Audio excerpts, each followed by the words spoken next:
This is truly a piece of Boiler Room history, guys. I'm super honoured to be introducing such a talented man. You're going to be seeing him mix, play it in live, all of that. So, let's see how energetic you can be, guys. When I say Fred, I want to hear you say it again. Fred!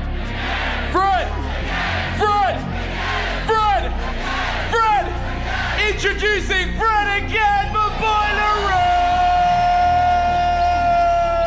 A common belief held about creative people is that they're impulsive types, constantly existing in a wave of spontaneous inspiration.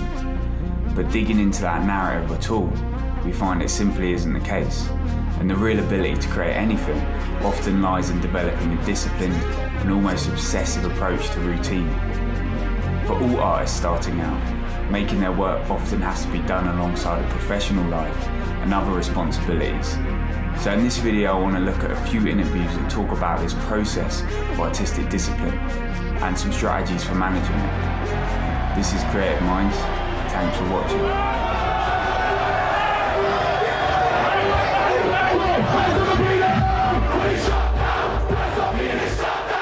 I think probably the thing I most practice would be like the discipline of it, which is like to say, like, as much as there are times where you're just not going to be inspired and that's something good to do, I do think it is also like a muscle that can be trained. And like when I was at music college, like all of these people would be practicing classical violin like 14 hours a day until their fingers are numb or whatever, and I was like, right, okay, I want to take this and do it in my thing, because I'm definitely not that, but like if I could like apply this school of thought to writing and producing and stuff.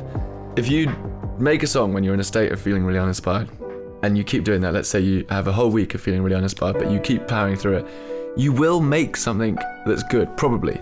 And then that means that next time you're feeling dry and like, oh, I've got nothing left, you'll be like, but you see that sketch you did on that day that you felt a bit rubbish, that did actually then become something you really liked. So I think that's a really long-winded way of saying that, to like hone the muscle of the discipline of doing it and enjoying just like putting it down, edit later, put it down, edit it later, and getting it out of you.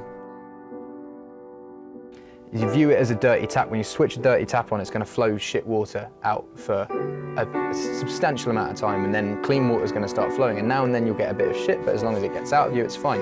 So with songs, you're going to write shit songs at the beginning.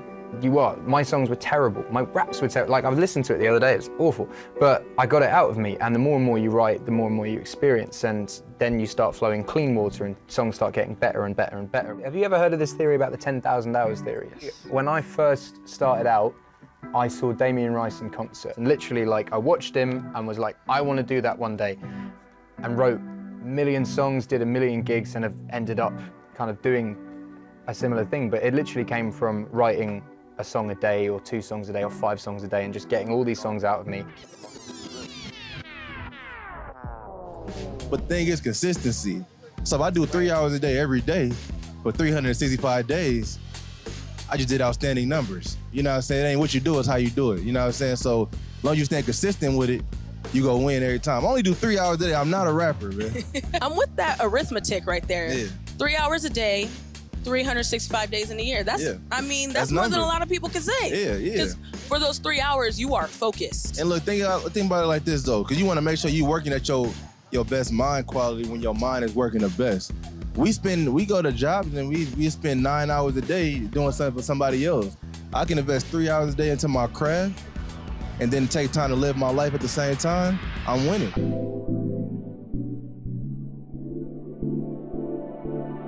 I was always like doomed to fail, so I was taught. And the only thing I really got on with at school was art. And now I look at a painting and I think of music, and I listen to music and I think of painting. This is surrealness, man, and every week we're here, week in, week out, week in, week out, week in, week out. I was told once by an old man, a drunk man, on a doorstep. I was painting at night, and he said to me, he looks at his piece of graffiti that I painted. He went, that's really good, man, how good that? He went, look kid, don't wish too hard, because it might come true. You know, and I think that always stuck with me, that if I keep doing stuff long enough, something's got to give. It's not going to be me. You got to keep putting a tune under your belt, keep putting a production, a painting under your belt. It's not about the immediate tune, man. It's about before you know it, you've got 30. Before you know that, you've got 40. And your artillery, that having that backing is the same backing I was talking about behind this. Because the next record that gets made, you've got 40 behind it. It's got to be right. Do you know what I mean? So it's about keeping the momentum and not giving up. And I think that stayed with me, that fact of knowing that I belong somewhere, but it wasn't quite here. And knowing that I was going to go somewhere. That's the most important thing. Thank you very much. Something that worked for me was imagining that where I wanted to be, which was an author, primarily of fiction, making good books, making good comics, making good drama, and supporting myself through my words. Imagining that was a mountain, a distant mountain, my goal. And I knew that as long as I kept walking towards the mountain, I'd be all right.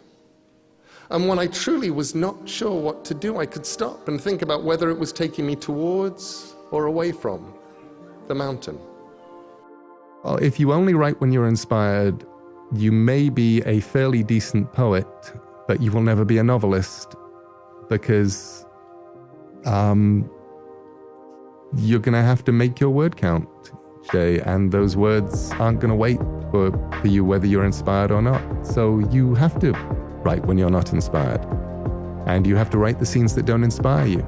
And the weird thing is that 6 months later, a year later, you'll look back at them and you can't remember which scenes you wrote when you were inspired and which scenes you just wrote because they had to be written next. Where the process of writing can be magical. It can. There are times when you step out of an upper floor window and you just walk across thin air, and it's absolute and utter happiness. Mostly it's a process of putting one word after another. Out in Peak District in England, and up in Scotland, there are people who make dry stone walls, and they've been making dry stone walls for generations. And the way they make these dry stone walls is they have lots and lots of rocks, and they put one down, and then they put another one down that fits, and they put another one down that fits, and they put another, and they know how to do it. And somehow they create these walls that are absolutely stable. And they put, just by putting one rock down after another, and eventually you have a wall. And that's how you make a novel. You put one word after another, and then you repeat. So when people come to me and they say, I want to be a writer, what should I do? I say, you have to write. And sometimes they say, well, I'm already doing that. What else should I do? And I say, you have to finish things.